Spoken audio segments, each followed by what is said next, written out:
sa inyong lahat. Ayan, ngayong araw po ay naandito po ako sa Motorstar kung saan po ako kumuha ng motor nung pong ginagamit po ni Rodel. At ayan na po, pinahatid ko na po yung motor ni Rodel dyan sa Motorstar. Ayan guys, at sinauli ko na po ang motor kasi nangangalawang lang po dun sa bahay at tabing dagat. Kaya ano po, may sira din po pati po yung bearing sira.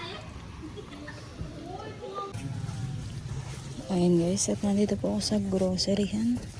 Nabili lang po ako ng Maggi noodles. Ayan, nasan ba ang noodles?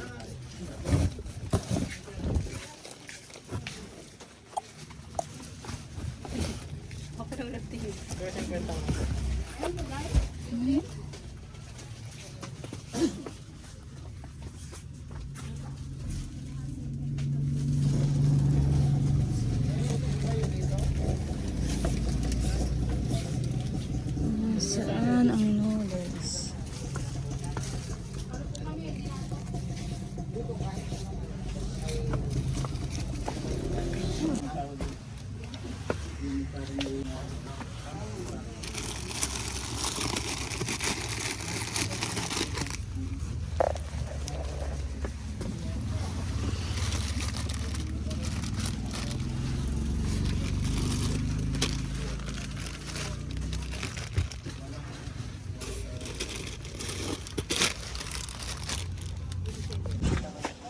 Ano po yan, Bob? Ano po yan?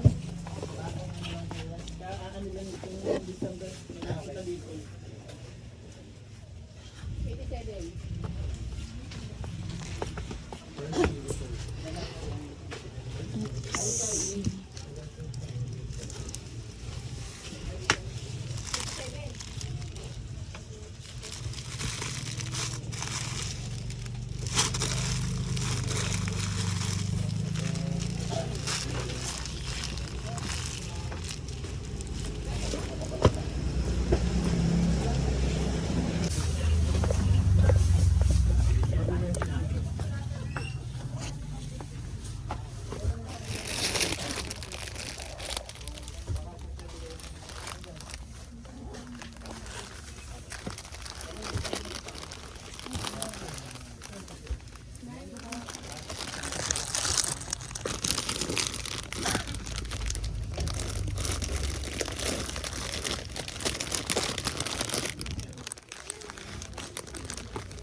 Ayan guys, at magluluto. Bakit ate Jinja mo nalagay? Kumuha ka ng lagayan.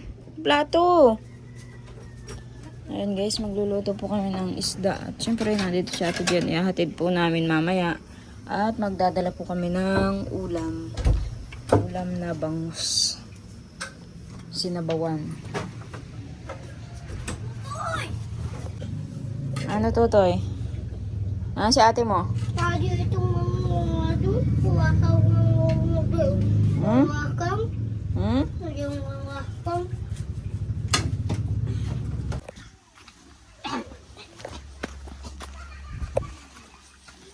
Ayan guys, andito naman po kami, papunta ka na nanay at magdadala ng ulam. Ayan si ate Jen kasama ko, may dalang ulam, naka-plastic na nga lang po at wala po akong lagayan sa bahay. At saka po, kung ilalagay po sa Tupperware ay mabubuo lang yung sabaw, mabubuo lang, kumbaga ay matataktak.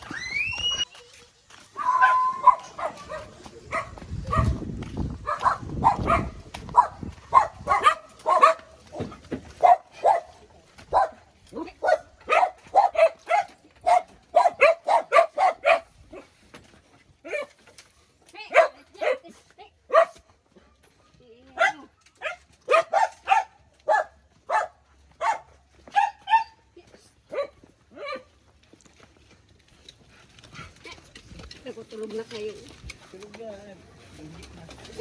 Ano, nasa si Dagay, tulog na? Ha? Ang Dagay, kain na. Ano na yung ulam? Masarap yan luto ko yan. Sarap nga yung luto ko. Tikman mo.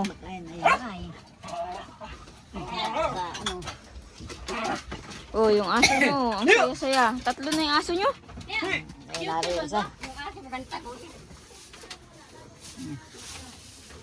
Napabangga na naman yung sidecar doon sa tulay. Nalaglag daw si Tutoy doon sa unahan. Si Ate Ejit daw ay napauntog. Malas na hanap na ng driver. Hindi, palitan yung kadina. Palitan yung kadina. Kasi gastos na naman yung sidecar na yan. Palitan ng kadina, tapos may ipawi-welding na naman. Pero yan sila nga mag-ano iba. Hindi sila nagagamit. Ano ba?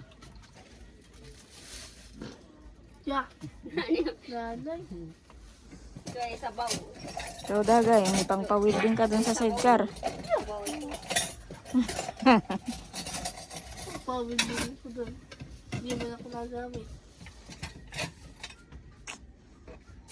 Ayun po nga. Wala namang pang pagpaparaayos niya na ano. Ano ba nga bagay? Kung nga ni ay nauntog yung ano, tuhod ko.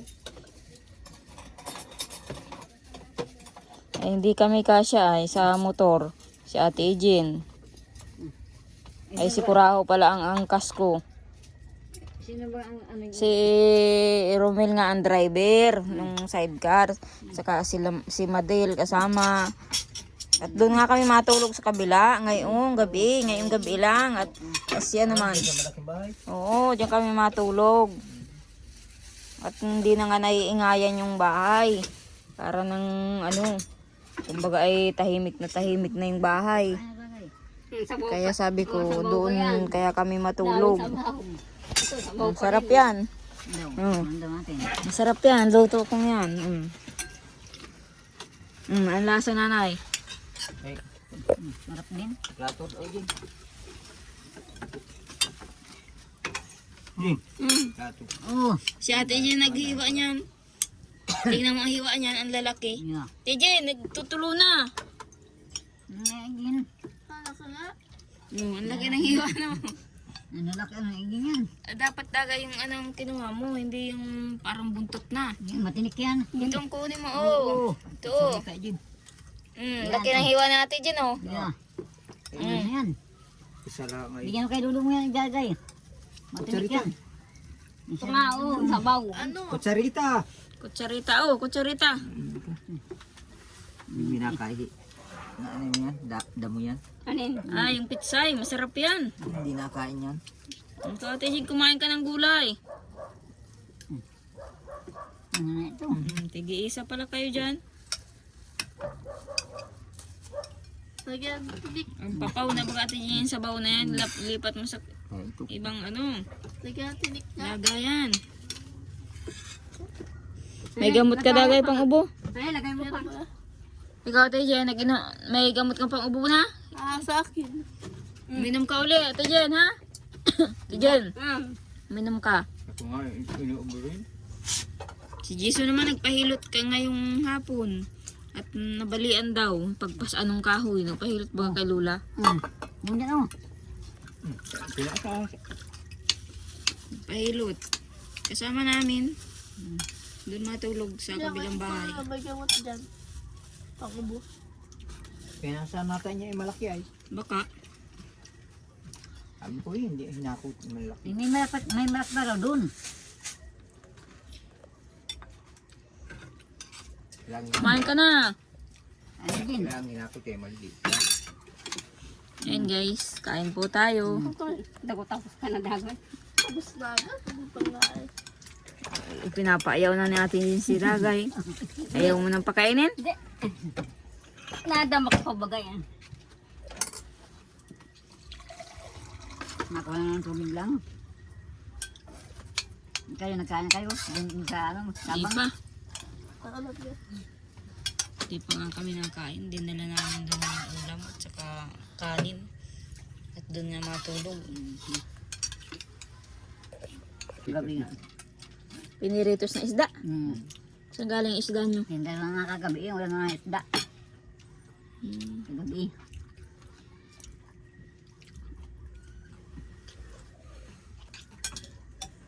Saan kanya ng gulay? At kung kanya ng gulay.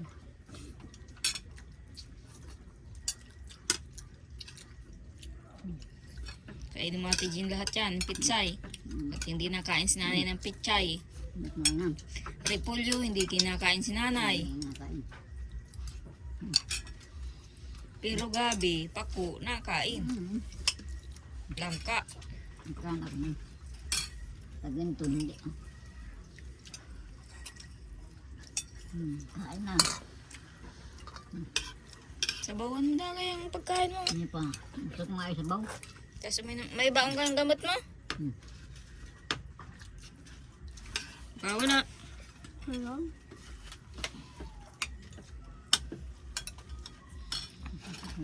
Yung kinuha mong gamot kahapon yung panggabi ay dapat ngayon ay meron pa. Meron pa nga. Dalawa pa yata yun. Baka iniisang ano mo, alam mo yun yung inahati-hati. Nahati ko nga.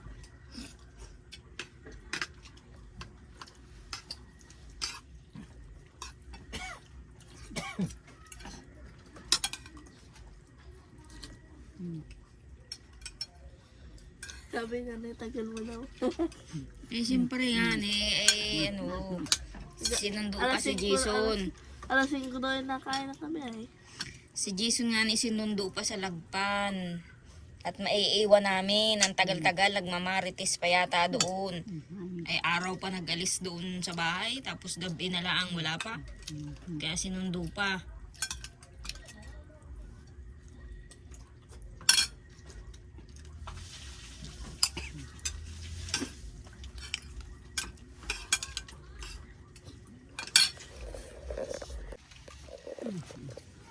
Oh, mapunta na ako. Away na ako at kami naman ang makain. Kala ko may tao at nang may nagbatok yung aso, wala pala.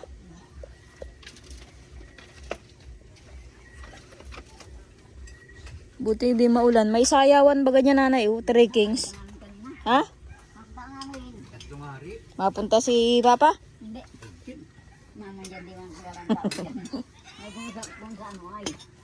Halba ka.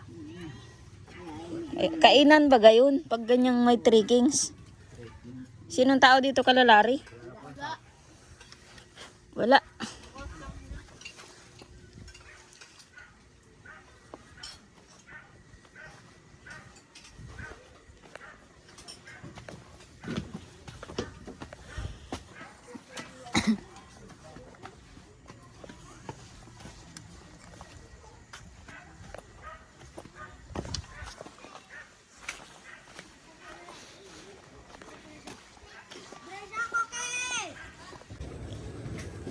Ayan guys, dahil nga po dito po kami natulog ng mga bata.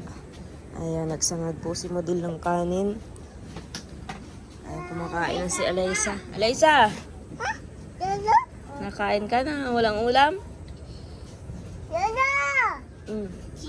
Sino tinatawag niya? Lulo. Lula. Oh. Si Lulo. Ayan, si nanay. Si Dada. Ano? Ano yun? Naligo ka na dagay? Naligo na kami dali. Oo. Ayun. Yeah. Naligo na kay nanay. Lamig-lamig pa ay. Naligo na kami kaya tubig na mula mainit. Ah, nagbanto kayo. Mamaya ay. Palit na sa dyan. Nasa rin ang niligo. Ayan guys, nandito na naman po ako sa babuyan. Dahil dito nga po kami natulog ng mga bata. Ayan, titiyan ko po yung baboy. Alam niyo naman po, malapit na manganak ang aming baboy.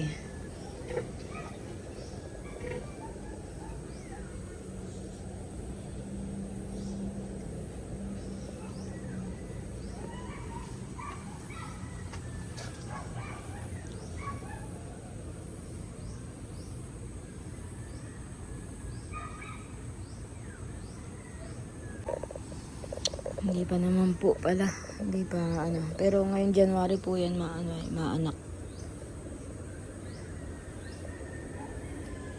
Ngayon, January. Mga pitsa 20 siguro po ng January.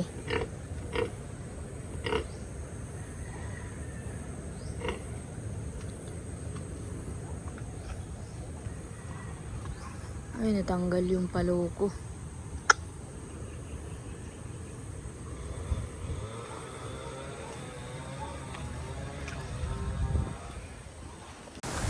Ayun guys, ngayon pong umaga ay papunta po kami sa bahay na at kalamadil nga po kami natulog. At syempre sila papa po ay maaga po na nagpunta dito. Kala Kuya Eboy at mamumutol nga po ng kahoy. At dito po pinauuling ni Kuya Eboy sa kanilang kakahuyan sa tabing kalsada. Kaya yan, magkatulong po yung dalawa ni Jason. At kami naman po ay pauwi na po sa bahay ng mga bata.